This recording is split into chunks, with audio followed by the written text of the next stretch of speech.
How's it going, mates? This is Mrjacharles. We're back with Clannad, visual novel for the PC. Now this PlayStation 5 business. I don't even own a PlayStation 5. I have a PlayStation 4, but, well, the Chinese are useless in the fact that they think VPNs are appropriate for every single electronic thing, and it's very painful. Vietnam's actually quite bad at that as well, but, well, at least Vietnam doesn't, prohibit everything. Alright, but previously, Tommy actually fixed up this garden quite nicely. It looks good. It's got nice new, painted up table and chairs. It's got flowers. It's got mown grass. I compared it to a British garden. But he also picked up this book, which he was told not to read, and now he's decided, hey, why don't I read it? That'll make Ichinose very happy. So, as we were going, I turned to the inside cover and start reading. It seems like a collection of short stories. Possibly because the book is translated from another language, it's far from an easy read. I skim through the first few stories and move on to another one. It appears to be a story about a girl who says she's from the future who meets a middle-aged man. Is this the time traveler's wife? No, wait, that's a completely different story. Soon I look up from the pages. Yawn. I let out a big yawn. Weren't we really tired or something? I mean, that's something that I feel like we should be addressing right now because, you know, I don't think I could read if I was, fucking dead after decorating a garden. I'm extremely sleepy. Yeah, point proven there. It must be because of how comfortable the garden is. I try to return my attention to the book. I realize that the book has slipped from my fingers onto my lap. The gentle wind flips through the pages. Alright, and what do we discover? Unable to bear it anymore, I close my eyes. A soft sense of sleepiness wraps around my head. A distant memory washes over me like a high tide. Back then? That's right, I was with Kotomi. No, that's not true. That book was newer, bigger, and had a nicer binding. Low tide arrives to sweep me away, and my consciousness fades. Alright, and then what fucking... Oh god. Day before yesterday, I saw a rabbit. Gradually, I forget where I am and what day it is. Alright, flicking through time, and yesterday a deer. I sense that I'm very close to being swept away into sleep. That's right. It's not that the book was bigger, we were smaller. That's how size works, I think. It's like Alice in Wonderland, except without cake or drinking. Now where the fuck are we? Oh good, we're in the imaginary world again. I got lost. It's because the usual field I played at became off limits for some reason. All the neighborhood kids started looking for a new place to play. Before I knew it, I was all alone. Ah, shit. I was in an unfamiliar residential area. As a child, it felt like I was in another country. I just really bit my tongue there. Feeling dusk creeping up behind me, I walked faster. Just as I was on the verge of running, I heard a strange noise coming from behind a tall hedge. It was a noise I'd never heard before, but it felt nostalgic for some reason. Drawn by the noise, I looked for a way past the hedge. I found an opening in the leaves and stiff branches and pushed my way through. Alright, and did you find a nice little garden? Oh yeah, you did! Well, isn't this gay and happy? Look, it's even pink! It was a beautiful garden. Uniformly cut grass, a bright white patio set. The flower bed was overflowing with flowers whose names I didn't know. Even the dust couldn't enter that place. It struck me as a special place that would forever remain unchanged. As I was about to turn around to bring everyone else there, I saw a girl I didn't know. Oh, is this your way of interpreting events of the past? She was staring at me while holding a violin and bow. After we exchanged a few words, she awkwardly smiled at me. She and I became friends, wasn't that nice? It's always good. After that, I went to visit her house almost every day until you forgot to. Lots of sun from the garden shone on the floor of her living room. I could smell the lingering fragrance of her tobacco pipe. It's the smell of Daddy's tobacco. Even as a child, that seemed high class to me. It was different from what the other adults smoked. She enjoyed playing house the most, but playing house with her was a little different. She pointed at and named each of the dishes with her chubby fingers. Little fat kid. After that, she placed her palms together. Let us eat.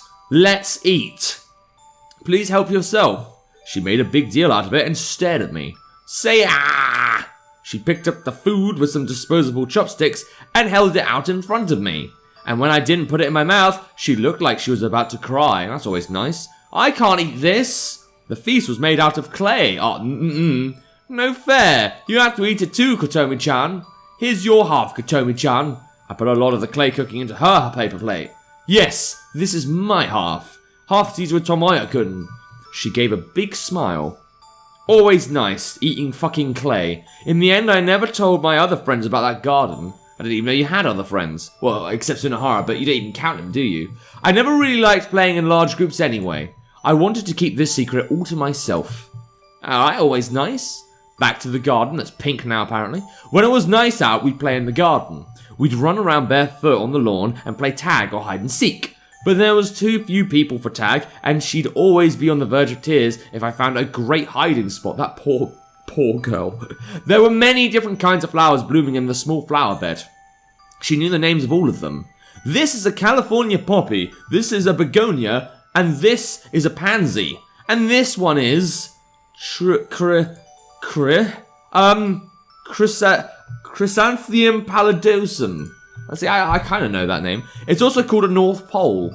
Her mother, who was in the garden hanging up the laundry, gently taught us. She was wearing her usual bright white apron. She seems that that's the only thing she wears. I'm surprised it's bright white. That thing must be dirty as fuck by now. She was always smiling. I was envious. This is what I wanted most in the world. Say, Kotomi-chan, since the weather's so nice, why don't you go play outside with Tomoya-kun? Kotomi always looked troubled whenever she was told to do that. But we're already outside. This is just our garden, isn't it? The garden is outside. But it's outside! She wouldn't budge. She would be like, no, mother! You don't understand! Her mother sighed and looked into Kotomi's face. Outside means beyond the hedge. The outside world is very big and has lots of stuff you've never seen before, Kotomi-chan.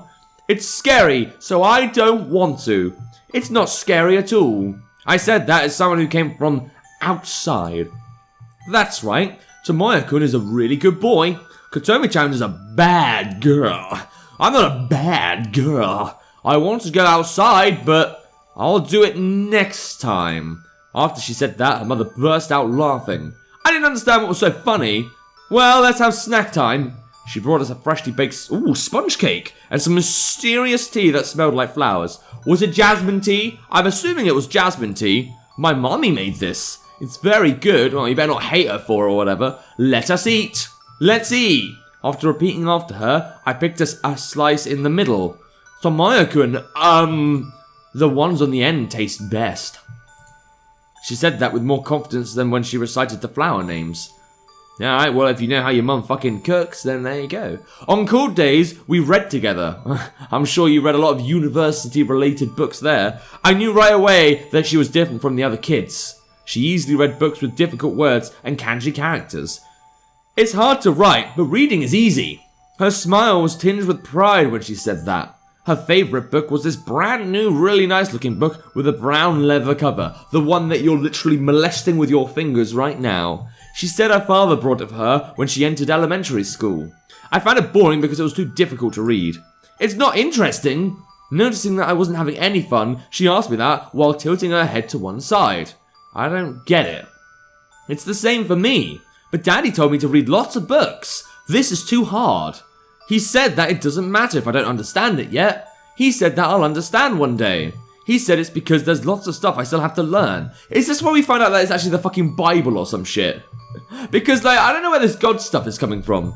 I want to read all of the books in the world. Well, you're gonna die before you do that, but best of luck. If I can learn lots of stuff, that would be very, very wonderful. Don't you think so, Tomoya-kun? Yeah, I guess. She smiled at me despite my half-hearted answer. She really looked happy. Oh, I know. I've got a good idea. Let's just read the wonderful parts. We'll read them again and again until we memorize them. And then someday, we can think of them even without the book. So let's start from the beginning. She started reading her favourite parts awkwardly. I tried to follow along. I felt like a terrible student. Did you want to maybe quote some of the bits so I can at least guess what the book is? She was diligent and kept trying to teach me again and again. Alright, you do that. I'll have a birthday party soon. Good for fucking you. She told me that with the setting sun shining on her cheeks. We were tired from playing and were sitting down, looking out at the garden. I want you to come to Mrjacharles. Please don't do that. Oh, you mean the other one? Okay, yeah, sure. How many people will be there? No one. I didn't want to meet people I didn't know. There will be 4 people. She said that proudly. To Mrjacharles, me, Mummy, and... Who's the last one? Daddy. You don't call that a party. I told her that, secretly feeling relieved. Huh? Parties have lots more people. She started looking sad after I said that. Oh, but it's still a birthday party. Daddy said he'll give me a giant teddy bear, that motherfucking liar. Mummy said she'll make us a huge feast. Well, that wasn't a lie. And I have to go home soon. It was getting dark out and I stood up. Maybe it was because I felt envious as she spoke so proudly of her parents. I put on my shoes and socks, then walked across the garden. Mrjacharles, see you tomorrow. She said that to me as usual. I might not come tomorrow. And just as usual, that's how I responded. She looked straight at me and seemed to be thinking about something. You don't have to come tomorrow. Huh? That was the first time she said something like that. I'll try to be okay even if you don't come tomorrow. But please come to my birthday party. You really, really have to. I'll be waiting for you. I'll be waiting. Yeah, and you didn't, did you? Because you're fucking useless. Useless male problems. I thought to myself that I'd better give her a present. Her birthday. I didn't have anything she would like, and I couldn't buy her anything. I decided to bring her some friends. Because she could use those. She might be happy even if I were the only one there. Even if I came alone, I could celebrate with her, even if I didn't bring a present. But you didn't, did you? But I had to do something for her. I went around to all the girls in the neighborhood. I told them about a beautiful garden, delicious sweets, and a slightly strange girl. I invited them to a birthday party that was coming up. The girls all smiled, albeit a little uneasily, but none of them agreed to go. What little assholes? I mean, you got this little pervert boy asking to go to this secret party. What's suspicious about that? I'd go, if I was a vagina holder. I told my usual friends. They teased me because I was playing with girls. I went all over talking to anyone I knew. Everyone turned me down. After my very last friend declined, I realized that the sun had already set. I figured her birthday party would already be over. Oh dear, I was too ashamed to face her. With heavy feet, I walked home. Tears welled up in my eyes and the sounds of my lonely footsteps. Could you at least have tried to go there? How about that? How about you at least try to attend her? I really liked her. Yeah, but in the end you were fucking useless, weren't you? Midnight passed and I still couldn't fall asleep. After my father went to bed, I snuck out of the house. I felt I had to apologise for not going to her party. Well, you could at least do that, couldn't you? I felt I had to apologise for not giving her a present. But in truth, I didn't care about any of that. I just wanted to see her. I wanted to see the girl who would always, without fail, say, see you tomorrow. Yeah, that is a big deal made in this playthrough, isn't it? Her house was cloaked in darkness without a single light to be seen. It looked like a haunted castle. I gathered all of my courage and pushed through the gap in the hedge. The garden was frighteningly dark at this hour. It looked as if everything was dead. The table, the chairs, the flower bed, it looked like everything had been swapped with an artificial version of itself. The insects sounded like machines, and they seemed to be growing louder and louder.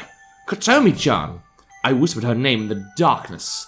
Kotomi-chan, Kotomi-chan, that was a tongue twister right there. Kotomi-chan, Kotomi-chan, Kotomi-chan. That's close enough. No matter how long I waited, it didn't seem like she would appear.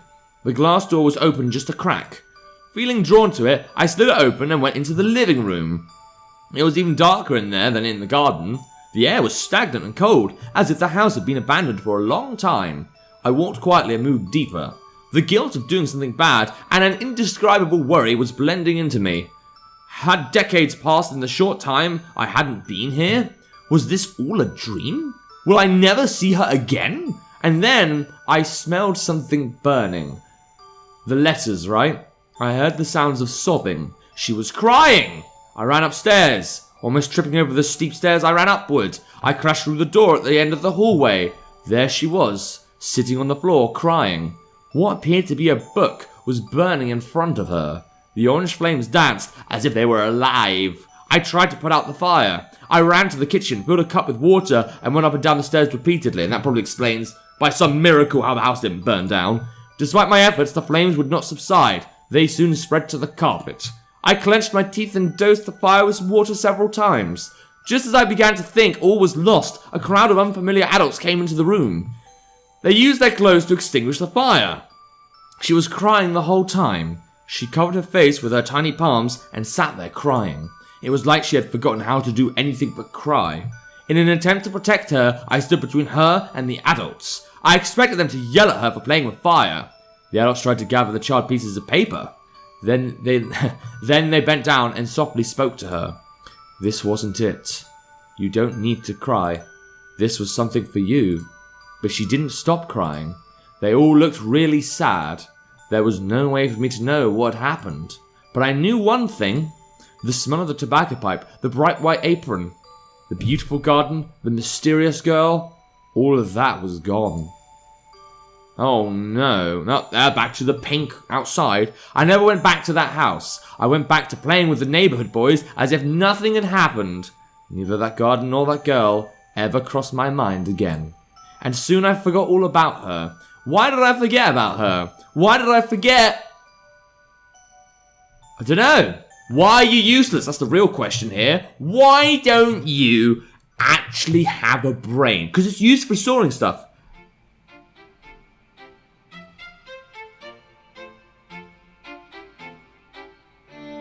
And without further ado, look for books, subscribe to return until next time. See ya!